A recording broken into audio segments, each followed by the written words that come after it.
Aí está, trinca, tripé, como você queira chamar, mais 3 jornalistas de alto gabarito, Tássio Cruz, Otávio Ribeiro Neto e meu amigo Eliezer Rodrigues, que eu saldo agora na Política do Dia. Obrigado pela presença. Nós vamos começar a Política do Dia como nós prometemos, Tássio, que é, inclusive, uma raridade, né? O governador Rafael Fonteles falando de política. O governador não fala em nenhum momento sobre política. Mas está se aproximando daquela reunião geral do PT, com todos os pré-candidatos do Estado, e o governador falou sobre o assunto. Acompanhe o que disse o Rafael Fonteles. Discute muito, tanto as políticas públicas, quanto também a estratégia eleitoral. Está dentro do calendário normal do partido. Eu, como militante, filiado ao PT desde 2002, vejo essa democracia interna do partido como um ponto muito positivo. Esses debates constantes em nível de executivo, de diretório, envolvendo todos os filiados, os que têm mandatos, os que não têm mandatos, que estão no governo, os que não fazem parte do governo. Isso tudo ajuda ao partido continuar seguindo forte, independente da questão de estar ou não, eventualmente, no poder, seja do município, do estado ou da União. Agosto é uma boa data para escolher o candidato? Olha, esse é o partido que vai decidir. Fala, mas fala com prudência, viu? O governador não vai arrumar problema para ele, nem interferir diretamente. Bom, baseado na fala do governador Rafael Fonteles, eu queria colocar para vocês o seguinte, porque vai ter essa reunião, amanhã é reunião ou não? Sexta, né? Sexta-feira, sexta e sábado, né? Isso. A reunião com os pré-candidatos dos municípios onde o PT pretende disputar a prefeitura de Teresina. Pois bem, nessa reunião vai ser discutido o processo eleitoral, mas também vai ser debatido o seguinte: a proposta é a união da base governista também no interior do estado. Então, qual é a proposta? A proposta é, vamos lá, município X, quais são os pré-candidatos da base? Vamos supor aqui, tem um do PSD, tem um do MDB e um do PT. Vamos fazer uma avaliação, quem tem mais chance de ganhar, e esse vai ser o candidato, apoiado pelos outros, o outro ocupa a vice, faz uma composição aqui, outra ali. Ou seja, o que é que vai ser proposto? Que a base priorize, independentemente da legenda, da sigla, aquele nome mais competitivo, para evitar que esses votos sejam divididos no processo eleitoral e a oposição ganhe a eleição. Não é fácil, não vai ser fácil. Eu vou colocar um caso aqui, por exemplo, que já foi resolvido até. Picos. O presidente do Diretório Municipal de Picos já declarou apoio à candidatura de Pablo Santos, do MDB. Então lá nós já temos basicamente a base governista toda unida em torno de Pablo Santos. Só falta o Nerinho, né? Pois é, o Nerinho é um caso à parte que nós vamos ver como é que o governo vai tratar. Agora, lá já tem basicamente toda a base unida. Agora, costurar essas alianças, Eliezer Rodrigues, conversando com o Eliezer, em todo o estado, meu amigo, haja diálogo, viu? Exatamente, Douglas. Boa tarde a você, aos colegas e telespectadores. É admirável esse sentimento de coletividade, de pensar na base, no sentido mais amplo, em detrimento de sigla isoladamente. A questão, Douglas, eu quero lembrar aqui que MDB e PSD têm uma tendência de aceitar nos seus quadros prefeitos que estavam no Progressistas, por exemplo, em partidos de oposição. Então, como equalizar? Será que serão naturalmente aceitos depois do posicionamento que tiveram em 2022? Será que vai ser tão natural assim esse alinhamento? Então, se pensar na base, é muito positivo. Agora, tem que olhar particularmente para cada caso e para cada nome que estará colocado à mesa, porque se essa base não é fidedigna, se tem alguém instável, pode ser que esse alguém não devolva o apoio à reeleição do governador em 2026 e não vote com a base em 2026. A imagem aí tô aqui fazendo uns ajustes no microfone.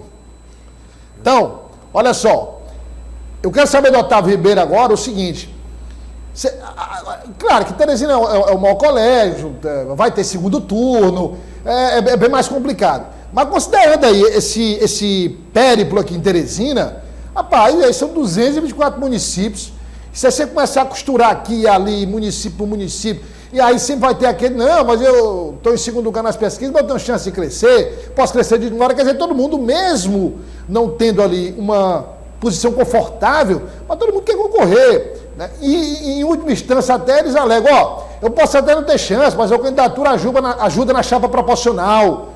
Não vai ser fácil, Otávio, a missão, viu? Não é fácil, Douglas. Você citava aí 224 municípios. Você imagina os dirigentes partidários de PT, MDB, PSD fazendo as contas para cada município e se perdendo, se atropelando nessas contas, muitas candidaturas, muitos municípios. Agora, é preciso avaliar até que ponto essa medida em Teresina, essa tentativa dos partidos saírem unidos, os partidos da base governista, saírem unidos em Teresina, até que ponto essa articulação está irradiando para os municípios do interior. No interior é muito mais difícil. Por exemplo, município de Jatobá do Piauí, na região de Campo Maior. O prefeito Wilton Gomes é do PSD, o Partido dos Trabalhadores, PT, hoje é oposição e deve ficar na oposição. Teve reunião por lá durante o final de semana, nessa articulação para manter o partido, para manter o PT na oposição. Qual é o entrave? Por exemplo, nessa cidade, Douglas, o PT,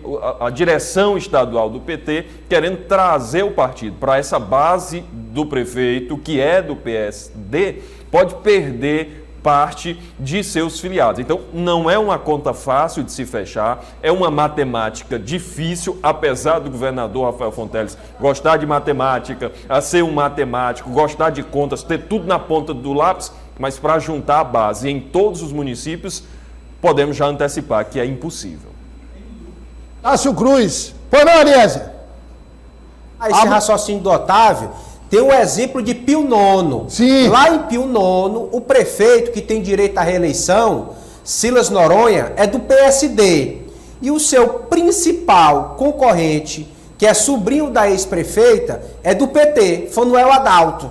Então, PT e PSD em palancos opostos lá em Pio IX. Esteve com o Rafael ontem, né? Fanuel no Karnak. Não, e aí eu passo por tá, certamente, quer dizer, tem situações que você pode contornar, pode conversar. Digamos que boa parte das situações é contornável, dá pra resolver. Agora tem cidades, rapaz, que a rivalidade entre siglas da base governistas é maior do que com progressistas, por exemplo.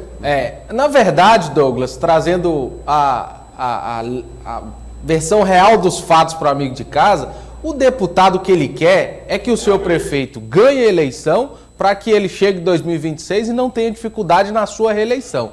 Independente se é do PSD, se é do MDB, se é do progressista, qualquer que seja o partido, o deputado... Só um detalhe aqui, você falou agora, eu não estava contando com esse componente aí, que é o seguinte, se você tem um candidato do PSD, um candidato do MDB, um do PT, cada um tem um deputado. Isso. Né? Aí se chega a um consenso de que o candidato é X, os outros deputados da paz tiraram meu candidato e meus outros aqui, como é que fica? No final das contas, o deputado quer que o seu prefeito ganhe a eleição para que em 2026 ele chegue forte. Você falava deste seminário, né, que ocorrerá sexta e sábado, alguns nomes já foram confirmados. Duas filiações importantes, o ex-deputado estadual e ex-secretário Zé Santana, que deve ser candidato a federal, e o ex-conselheiro do TCE, Olavo Rebelo. Que sempre foi petista. Sempre foi petista. 5 prefeitos confirmados a filiação. 2 nomes, eu conversava mais cedo com o petista, ele já me revelou. Prefeito de Piracuruca e a prefeita de Luiz Correia. Desses 2 municípios já confirmados, Assis Mãozinha de Piracuruca e Maninha de Luiz Correia. Mais 3 prefeitos também devem se filiar ao PT. Mas no final das contas, Douglas... Acho que depois daquela chamada do governador, a executiva do PT, rapaz, está dispensando prefeito, o governador dizendo, não é possível. No final das contas, é deputado querendo eleger o seu. O de Piracuruca trazido por Flávio Nogueira, deputado federal.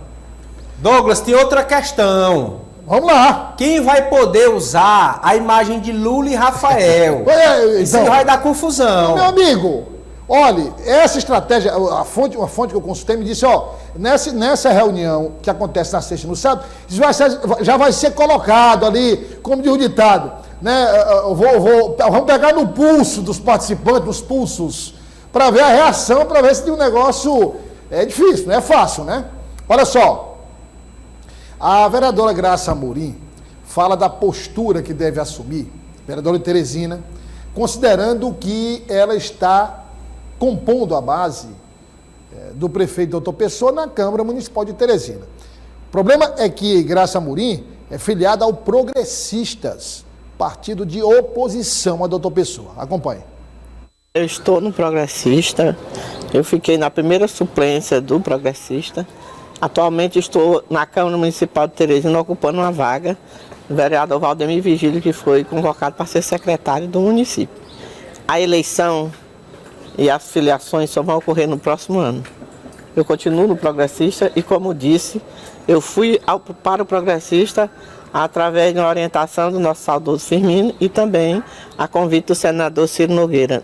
O senador Ciro Nogueira nunca me convidou para sair do partido e eu ainda estou lá. Quando o doutor Pessoa me convidou para se eu aceitaria vir e ajudar a base do prefeito aqui nesta casa, no encaminhamento de projetos de interesse da cidade, como eu sempre disse, que o que for bom para Teresina eu estarei caminhando junto com aquelas ações e projetos, empréstimos, e assim eu fiz.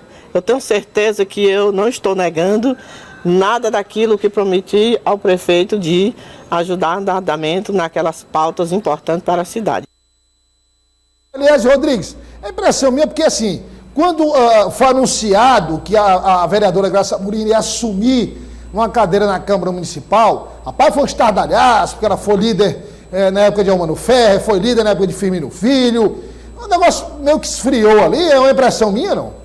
Não, assim, essa situação ela está um pouco pacificada, mas ainda chama atenção. Primeiro, é uma suplente que foi convocada estando em um partido de oposição. Isso não é comum. Segundo, essa postura dela e do vereador Inácio Carvalho, que é o mesmo caso, incomoda, por exemplo, o presidente do partido, Aloysio Sampaio. Ele cobra a coerência. Ele já anunciou que o partido estará na oposição. Mas está aí uma resposta da vereadora Graça. Ela não foi para o Progressistas via convite do vereador Aloysio. Ela foi via convite do saudoso Firmino Filho e do senador Ciro Nogueira. Então ela vai se prender a dar satisfação a Ciro Nogueira. Ribeiro, a vereadora Graça Amorim, assim como quer dizer, são nomes que hoje estão na Câmara, assim como outros que eram titulares, que já mudaram de partido, são nomes que saem do Progressistas e, de uma certa forma, eram candidaturas que o partido contava como nomes que tinham chances reais de chegar à Câmara Municipal. Isso vai deixando praticamente o vereador Aloysio Sampaio sozinho, né? Douglas, porque a vereadora Graça está na Câmara a pedido do doutor Pessoa, tem toda uma articulação que viu na vereadora Graça Amorim um papel dentro dessa base governista nesse segundo momento da gestão do prefeito doutor Pessoa. E ela declarou fidelidade ao prefeito doutor Pessoa, mas ao mesmo tempo passa pano para Progressistas. Vai chegar um momento que ela vai ter que se decidir. Se fica mesmo com o grupo de doutor Pessoa, se fica com o grupo do senador Ciro Nogueira. Claro, tem muita conversa para acontecer, mas o que a gente conversa no entorno da vereadora, do grupo do prefeito, é que ela deve mesmo ficar com o prefeito doutor Pessoa. E aí, um desfalque importante no grupo de progressistas que está montando chapa para vereador. Se o presidente do Executivo Municipal já está, de certa forma, alfinetando, é porque a saída é certa, né? Para encerrar a nossa discussão, eu gostaria de citar o ilustríssimo ministro do STF, ex-ministro Marcos Aurélio, quando disse: vivemos tempos estranhos, né, Cordeiro? Suplente de oposição, e vereador da base votando contra o prefeito. Ou seja, a coisa está meio confusa na Câmara. Ou então usando aquele ditado popular dizendo que a roda grande está girando dentro da pequena. O rabo abanando o cachorro. O rabo abanando o cachorro. Tem indicação, mas não vota na reeleição do prefeito. É verdade, é verdade. É salada, viu? Olha, antes de encerrar, eu queria aproveitar e homenagear o Otávio Ribeiro Neto, que foi provocado durante todo o quadro político do dia pelo Neném e se manteve firme na postura, não sorriu, não perdeu a pose, manteve-se ali altivo durante todo o quadro. Parabéns, Otávio. Parabéns. Diante de tudo isso, se o senhor quiser, por garantia financeira, já sair agora, pode ir. Pode deixar o espaço vazio aí. Hein? O ferro vem. Mas se eu quiser ir, pode. O Rafael junta as telas aí, fica só o dois. Tá? Elias, amanhã o comando geral, né? A partir das 6 horas da manhã na FM O Dia, 92,7. A partir das 7, também pela O Dia TV. Mas você vê a roupa, eu fui fazer o jornal, o Dia Anual hoje, o Coroa Boy hoje de moletom, viu? Pois é, Meu amigo. tá começando a mostrar. Monetiza primeiro e depois solta um pouquinho o negócio, entendeu? E o Eliezer, ele fica nessa história aí porque é estratégia. Aliás, tá no mesmo caminho, viu? Não, no mesmo caminho. O Eliezer tá no mesmo grupo monetizando também, que ele não fica dizendo, falando, entendeu? Meu amigo Tássio, obrigado. Grande abraço a todos. Tássio Cruz, rapaz, esse aqui, se é uma pessoa com lugar garantido no céu, sem escala, é o Tássio Cruz. Porque aguentar cidadão aqui direto, ele ainda manda abraço todo dia pra ele, reza por ele todo dia. É um cidadão que tem um lugar garantido. Olha, mas quem tem um lugar garantido no coração do Jornal Dia News é você que nos acompanha todo dia. Muito obrigado, de verdade, pela companhia, pela audiência que cresce e é em função da sua presença aí do outro lado. A gente volta amanhã, se Deus quiser, logo após o Rota do Dia, aqui pela O Dia TV. Grande abraço a todos e até lá.